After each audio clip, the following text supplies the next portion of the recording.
Hello, Michael with Sailors with Cars, and as promised, we have our first interview. And our first interviewee is, introduce yourself, Corey. Someone. Hi, my name's Corey Logan. I'm a sailor here in San Diego. And as I promised, we'll talk a little bit about Corey's, we'll talk a little background with Corey, where he's stationed. We'll talk about, of course, your beautiful automobile that you brought to the garage, and thank you very much for doing that. Very Thank nice you for having me. Oh, you're welcome. So Corey, let's start off. Where are you stationed at? So I'm stationed here at Naval Base San Diego on the ship side of things, and I'm a division officer on board USS San Diego, LPD-22. Nice. And just a plug for my company, of course, LPD-22 is a fine Ingalls-built vessel, just to throw that out there. Corey, how long have you been in the Navy? I've been in the Navy for almost 2 years now, commissioned back in May of 2017, so actually it is 2 years now. 2 years, congratulations. And tell me again, you went to school at Ole Miss? Went to school at Ole Miss, majored in mechanical engineering. And, Good, tough degree. You know, it's nothing like taking a good hard degree and getting on with it. So Corey brought his car up to the garage today. We're going to take a walk around the car, take a couple shots of it going up and down the road here. We can't do an onboard shot. It's a little bit noisy, so we're going to pass on that one today, but we'll definitely get some shots of the car working and talk a little bit about the vehicle. So with that, tell me about your car. Right. Well, this car it's a replica, for one. It's a replica of a 1956 Porsche Speedster. Porsche made the Speedster from 1954 to 1959, and most of the chassis and some of the running gear, the engines, etc., are very similar to the old Volkswagen air-cooled platform. And so what you have is a very user-friendly model for recreation. Okay. There's all sorts of different replica companies that'll build you a Speedster replica, or that will provide you a kit for a Speedster replica. They range in prices anywhere from $25,000 to $60,000. So when you decided to do this, first off, why this? What drove your decision, and how'd you get there? So part of it's the classic car thing. I've always loved older cars. My first car was a 1966 Rambler American. I've liked the austerity of them. I like the way they feel when they drive. You're connected to the road. You're not isolated from it. And I tend to like old things too. Okay. A little retro. And so instead of finding a classic car here in San Diego, and instead of restoring a classic car, because I didn't really have the means to do that, I wanted to see if I could get a new one, which is not something you can do outside of replicas, really. And then on top of that, I've always had a fascination with James Dean, and James Dean owned a pre-A Porsche Speedster, and so I wanted something that looked pretty close to what he had. Okay. So you told me that you've had this car for a year now. So when you first decided this is what you wanted, in the process of basically they're building you a spec car, how long does that process take from when you first contacted the company till you drove it away and took it home? So from when I first contacted the company, which would have been in early February 2018, it took until July of that year to receive the car. Okay. And so this car, you showed me the mileage. What was it, 5,800 on the odometer? 5,400. 5,400. So it's basically a new car. That engine is a rebuilt 1600, or is that a new out of the crate 1600? That is a new out of the crate 1600. Okay, and that's a Porsche engine. That's a Volkswagen engine. Okay. But they're so similar. They're not exactly the same. They're sisters or cousins or however you want to put it. So do they get those right from, of course, Germany? Are they just speccing them from there, and they just have these engines, and you spec the engine for this car, and they drop them in? So it's actually an American company that really rebuilds Volkswagen engines and then builds them to spec. And I didn't know as much about air-cooled engines as I did water-cooled engines going into this car. And so there were some things that I could have been more specific about, the type of cam profile. But I wanted a more conservative build than say someone who's looking to just squeeze out as much power as they could from an old Volkswagen air-cooled motor. Okay, got it. And they built it, and that was run through the company that built the car, Vintage Motor Car. So engine company and body company, not the same company. They just resourced out to them for the engines for their cars. Mm-hmm. Got it. Got it. And with these replicas, you see a lot of that because all these pieces are going to come from, they could come from other parts of the world. The gauges were gauges from Brazil. The motor came from another company in the United States. The body came from another company in, I believe, Arizona. And so what Vintage Motor Car does is it puts all these pieces together and gives you a finished product. So where is Vintage Motorsports at? Vintage Motor Car is in Scottsdale, Arizona. Ah, and then you went and ordered it there and picked it up there. So I ordered it there, and then they actually shipped it out to me here. Oh, nice. Nice. Color? Why this color? I take it you picked the color, of course, because you had the car built. I did pick the color, so the ivory and red combination I thought was just stunning. The car is loosely based off of a 56. Generally with replicas, you'll see them build as a 1957 Speedster. Okay. Because the fiberglass body, the mold that they made it from, was from a 57 donor car. But there are different touches and different changes that you see throughout the original run of the Speedsters that typically lend to certain years. For instance, from 1954 to 1956, you saw Speedsters with what are called beehive taillights, which is the two taillights in the back, Okay. and a shine-down license plate light, so the light would shine down on the license plate. Whereas from 1957 on, you saw more teardrop-shaped taillights with a shine-up license plate, so the metal bar would be below the license plate shining up. And little touches like that. Gauge arrangement would be different as well. So 56 sort of represents a year of transition, where you would see 3 gauges in the gauge cluster as opposed to the 2 larger gauges and a smaller center gauge. But then you could also see beehive taillights before the teardrop taillights took over. Nice. You know your history of these vehicles. It's nice. I could tell you nothing about it other than it looks nice. And I will tell you, we will walk around this car in a few minutes. The car is in beautiful condition. And of course, it's got the fiberglass body, so it's just got a nice, smooth profile to it, and it just shines really nice. It's a beautiful vehicle. How's it drive? It's loud. It is. I noticed that when you drove it up. I noticed you had earplugs in, so right away you know it's loud. Yeah, I wear ear protection every time I drive the car more than about 5 minutes. And really, driving the car itself, I think, is more comparable to a motorcycle than a car. Okay. This car has no safety features. I noticed that. Seat belts are lap belts, and you're pretty much in lap there. belts, and you are low to the ground.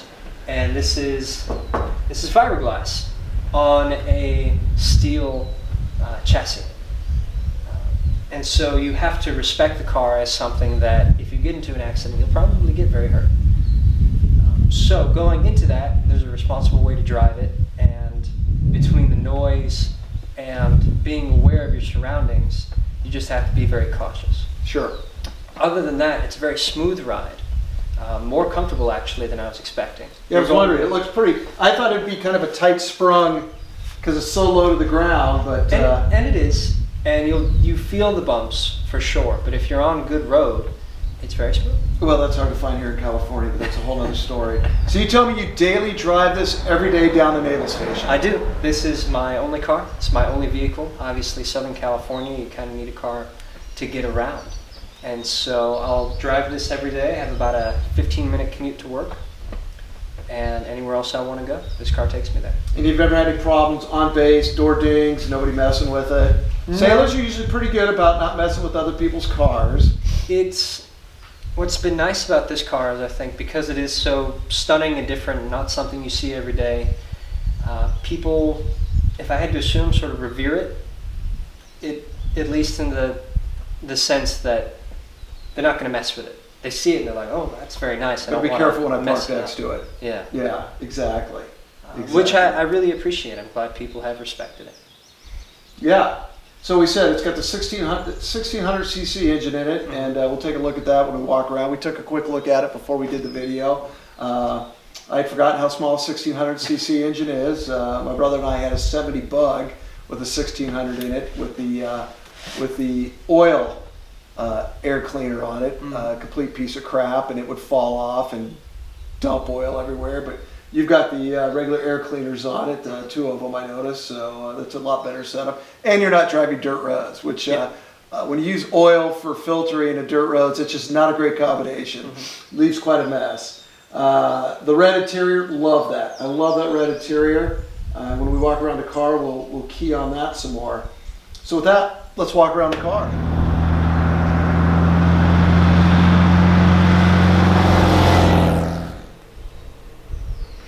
All right, we're back, and we're going to have Corey walk around the car, and we're going to have Corey talk about the car. So Corey, go ahead and take me around the car.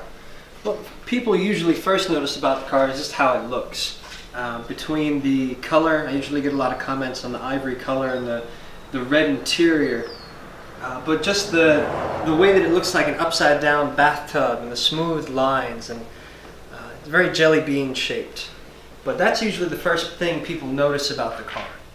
What I particularly like about the car is how it drives and just how connected to the road you are. Like I said, it's more like a motorcycle than a car, just with 4 wheels.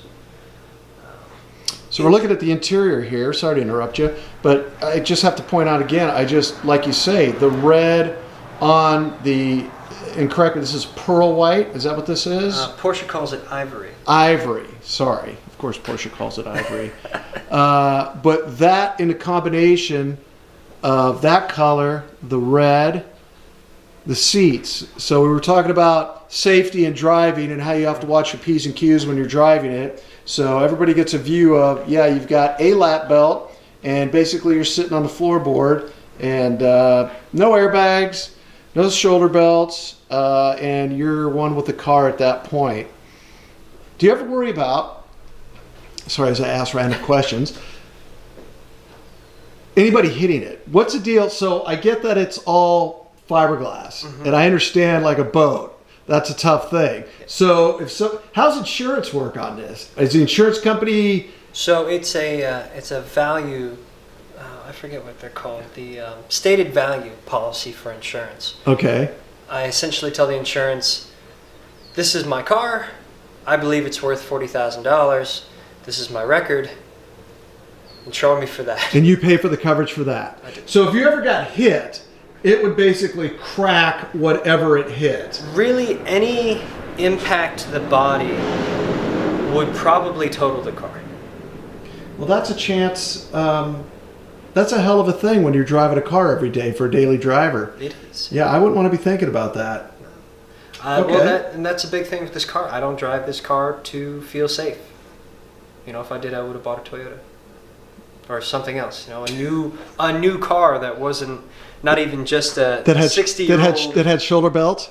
Not even just a 60-year-old, because it's bad enough, right? A 60-year-old austere sports car that was developed from a different sports car, the original Porsche 356, and I think it was, was it Max Hoffman? Max Hoffman sold Porsches in the United States in the 50s, and I think, if I'm not mistaken, he was the one responsible for this and a couple other designs that were more racing oriented. But essentially he started with the 356 and told Porsche, hey, we need something a little bit more stripped down that people can go race and then also drive during the day. And so that's where the Speedster model came from, a stripped down Porsche 356. So my brother-in-law had a 356. I don't know the story. Someday we'll get him on camera to talk about it, but he had one that he and his father had gone through and worked on it, and he ended up selling it. Let's talk about the interior. Walk me through, for people that aren't familiar with, first off, lights. Lights, yep. Okay. So you have your depressed all the way down is off. You pull it out one, and you've got your parking lights. It turns your rear tail lights on as well. And then you pull it out again, you've got your headlights. And then this little button under here, the little innocuous red button, is your high beams. I was wondering if it had like the old foot high beam on it, but no, that's a little bit more convenient to have the button there. Yeah. The gauges you mentioned came from Brazil. The gauges did come from Brazil. They're beautiful analog gauges. A couple different replica gauges over time, and for a long time, Vintage Motor Car and a lot of other replica makers used larger, less accurate looking gauges, and these are more true to what you'd see from about 1956 on. All the way to the left you have your speedometer, in the center you have your tachometer, and then on the right hand side you have a combination oil temp gauge on top and fuel gauge on the bottom, both of which work. Nice. And you mentioned it has a Bluetooth radio, the most up-to-date piece of equipment in the car. Yes. So this is a radio from Retro Sounds, who have been making digital radios for cars that look like old radios, hence the name, for a long time now. And so it's shipped with this plate that matches the color of the body, and then the radio is just insert, and standard AM, FM, but also Bluetooth. And if it does have a speaker function, it certainly wouldn't work in this car for phone conversations between road noise and engine noise. But the speakers themselves are actually... where are the speakers? They are tucked away under the dash. In a lot of other Speedster replicas that have radios, you'll see holes cut here in towards where your feet would be. But to improve the aesthetic of the car, we found speakers that would fit under the dash. Nice. And hidden away. The knob above the radio? So the knob above the radio is actually for the windshield wipers, which are functional. Got it. And of course, gear shift. And you were telling me a little bit about the knob next to the gear shift. Me being an old VW guy, we had the two levers for heat and defrost. But explain to us what that lever there does, or not a lever, knob. So this is actually to control the heater and defroster. On Volkswagens and Porsches up until 1964, if you were to turn this anti-clockwise, you would both open up the valve that sends hot air from the engine up into the cabin, and then you would also turn on the motor, the blower motor, that also sends it up to here for your defrosters, and here. Look at that. Slide that one more time. Let's people take a look at it. Pretty neat. So that's where heat would come from. Nice. Not the strongest heater in the world, but yeah, well, you're in San Diego, so I've made do with it. Nice. The car also has a soft top that can come up for rainy days, and in these holes here you can put window inserts. I've seen you do that when you've parked it. And that brings me so the reason that Corey is the first one to be on the channel is because Corey is the first one that I was able to get a hold of that agreed to do an interview. So once again, we definitely thank him for that and taking the time to let us go through his car. So let's look at the engine compartment a little bit here. Sure. See if we can so get this is the tail end of the car. This is what I meant by shine down. Let me get over here and get a good look at that. There we go. First, with the badging, the car is badged as a 1600, which for Porsche would indicate the engine size. They started with 1500cc motors and then had what they called a 1500 Super. And then by 1956, they had moved up 1600 cc's. And then by 1957, they had the 1600 Super, which is where they stopped for the original iteration of the Speedster. Okay. Shine down, license plate light, and the beehive taillights. From 1957 on, you had the teardrop. Are they LED? I keep saying headlights. Taillights. Taillights. Are they LED? The brake lights are LED, and my flashers are incandescent. Funny thing about that. So the nature of the car is, like I said, not only an austere, stripped-down version of a 60-year-old sports car, but it's a replica. So it's an approximation of a stripped down 60-year-old sports car. And some replica parts are better made than others. Case in point, these light covers. One thing we found during the building process, and as I've owned the car, is that as the engine heats up, so do these lens covers. That makes sense. In addition to that, if you have an incandescent light, or if you're riding on your brakes for too long, these covers will actually start to melt. Oh, really? And so we approached the problem two different ways. We found a more robust lens cover, and then we also switched to LED lights for the brake lights. And we're still looking for a good fitting LED light for the regular lights. The blinkers. Awesome. Let's take a look at that engine. Yeah. Behold. So this is not a Porsche engine. However, the Volkswagen air-cooled engines and the Porsche air-cooled engines, especially the four-cylinder Porsche engines, have a lot in common with the old Volkswagen engines. Dual carb, dual port, good for about 70 horsepower to the wheels, which is far more than these cars ever had, which lends to another interesting thing about this car. It's probably a lot faster than the original. Yeah, probably. And you were telling me about the, I of course looked at it and thought it had rotor points and condenser, but you tell me that's all electronic ignition. That's right, that's Protronics electronic ignition. That's nice. Nice and clean, looks nice. Alrighty, let's look around this side. You know what, I didn't take a look. Just continue around the car looking at things from this side.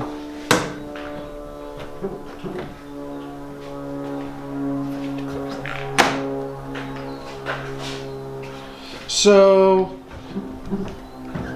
is this the top that we're looking at tucked in down here, the black piece? Yes. Okay. So that I would take off The this cover. partial, it's not quite a tonneau cover, but this little boot cover. I would bring the top up over. It would fit, the lip would fit over the windscreen. I'd lock that down, tension it with these bars here, and then slip the window inserts in. And you'd have it's a pretty functional roof. I bet you've got that down to a fine art. It doesn't take as much wrestling as it did the first time. And this is the badge from the custom coach work here, or? So that is a reproduction Of a what Rooter Porsche would put badge. on there? So there were a couple different coach builders that would make Speedster bodies for Porsche, and they would always throw on a badge. And so that was added for, let's call it, prototypical realism. And we're going to go for a little bit of a ride. It's going to be a little bit noisy, but we'll do the best we can here. It's a beautiful day. It's got a nice sound to it. I like it. It does purr. Here, if I just coast down the hill, we'll probably hear each other. There we go. There we go. This road's pretty smooth, so we're going to get a good ride out of this. You'll hear some rattle from the doors, which is something that'll be worked on over time. The idea with this car was to sort of gain feedback, which I hope to put into a new car, a new replica, sometime in the future, with small changes and improvements made with the lessons learned here. So how long do you think you'll keep this car? Realistically, I'll have it for anywhere from a couple more months to maybe a year. I mean, it is my vehicle and I do need it, but if I find someone who's willing to offer what I'm looking for it, you know, I like to think that, at least when it comes to possessions, there's not much that doesn't have a price tag. Not enough. I want to give it away, that's for sure. Yeah, the bike's pretty nice. Yeah. It's not used to be the one that gets to ride and not have to drive. As I mentioned, my wife is the rider. She's not the driver, so I'm always chauffeuring her around. Different feeling. That's nice. That's another strange thing about this car too. I'll probably never know what it feels like to ride in it. It's your always driving it. So talk to me about brakes. What kind of brakes does this have on it? So it doesn't. I'm kidding. It's Fred Flintstone brakes. It is Fred Flintstone brakes, but it does have all-wheel discs, Oh, really?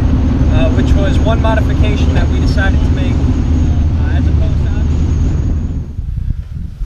to. All right.